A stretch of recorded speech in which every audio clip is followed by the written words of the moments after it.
तो पिछले 2-3 महीने से गाइस इंडियन फुटबॉल को लेकर हमारे दिल में जो डर था वो एआईएफएफ ऑफिशियल्स का कुछ मिस्टेक के वजह से आखिरकार वास्तविक रूप में सच हो चुका है, जिसके वजह से the governing body of football FIFA ने हमारे इंडिया को इंटरनेशनल फुटबॉल से ऑफिशियली बैन कर दिया है। तो देखिए, दरअसल बात यह है कि जो फीफा का कॉन्स्टिट्यूशन स्टेटस है उसके मुताबिक कोई भी फेडरेशन के ऊपर कोई third party influence like government and politician intervention allowed नहीं है। और आज से 2 महीने पहले हमारे एआईएफएफ का जो प्रेसिडेंट था प्रफुल्ल पटेल, उन्होंने किया यह है कि एआईएफएफ प्रेसिडेंट के दौर पर उनका जो समय सीमा था वो एक्सपायर होने के बावजूद भी इलीगली वो एआईएफएफ प्रेसिडेंट के दौर पर काम कर रहा था, जिसके वजह से गाइस एआईएफएफ का ही कुछ ऑफिशियल्स ने प्रफुल्ल पटेल के ऊपर आरोप लगाया जो सीधा सुप्रीम कोर्ट तक पहुंचा। और सुप्रीम कोर्ट को यह खबर होते ही गाइस तुरंत उन्होंने प्रेसिडेंट पद से प्रफुल्ल पटेल को हटाकर एआईएफएफ के लिए कमेटी ऑफ एडमिनिस्ट्रेटिव तैयार करके दिया, जो कि पूरी तरीके से गवर्नमेंट इंटरवेंशन है। और फीफा का कॉन्स्टिट्यूशन स्टेटस गाइस यही कहते हैं कि कोई भी फेडरेशन के ऊपर हम गवर्नमेंट या फिर पॉलिटिशियन इंटरवेंशन जैसे थर्ड पार्टी इन्फ्लुएंस अलाउ नहीं करेंगे, जो कि पूरी तरीके से हमारे ऑल इंडिया फुटबॉल फेडरेशन के ऊपर नजर आ रहा था। तो एआईएफएफ के ऊपर ये जो गवर्नमेंट इंटरवेंशन लगने का खबर था गाइस वो फीफा तक पहुंचते ही फीफा ने यहाँ पर इंटरनेशनल फुटबॉल से इंडिया को बैन लगाने का वार्निंग दे दिया था। और उसके कुछ दिन बाद गाइस फीफा एंड एएफसी का जॉइंट डेलीगेशन कमेटी इंडिया भी आए थे, जहां पर एआईएफएफ के साथ उनका एक मीटिंग हुआ था, जहां पर गाइस फीफा ने ये कहा था कि 31 जुलाई से पहले ही अगर इलेक्शन कंडक्ट करवा के एआईएफएफ उनका न्यू प्रेसिडेंट को सिलेक्ट कर लेते हैं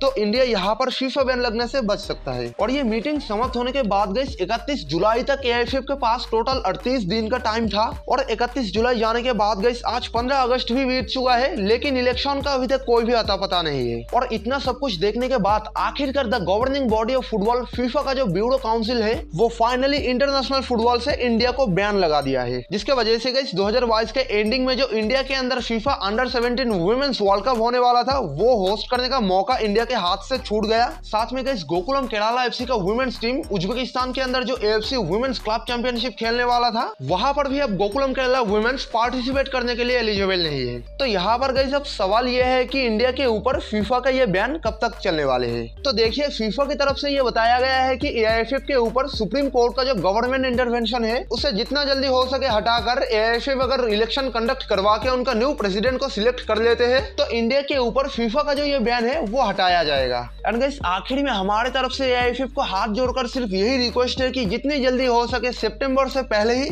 फाइनल इलेक्शन कंडक्ट करवा लो, ताकि साल का एंडिंग में FIFA under 17 women's World Cup host करने का मौका इंडिया के हाथ से ना छूटे। और साथ में गोकुलम केरला वुमेन्स टीम को भी एएफसी वुमेन्स क्लब चैंपियनशिप के अंदर पार्टिसिपेट करने का राइट्स मिल जाए। तो चलिए आज के लिए बस इतना ही। वीडियो अगर अच्छे लगे तो वीडियो को एक छोटा सा लाइक जरूर कर देना, और अगर आप चैनल पर नए आए हो तो चैनल को कर लेना सब्सक्राइब, साथ में नोटिफिकेशन बेल को ऑन, ताकि इन फ्यूचर इंडियन फुटबॉल से रिलेटेड हर एक लेटेस्ट इन्फॉर्मेशन रेगुलरली आपको हमारे इस चैनल पर जानने के लिए मिल जाए। तो मिलते हैं अपने नेक्स्ट इंडियन फुटबॉल का एक और नए एपिसोड के साथ, और तब तक के लिए take care and bye bye.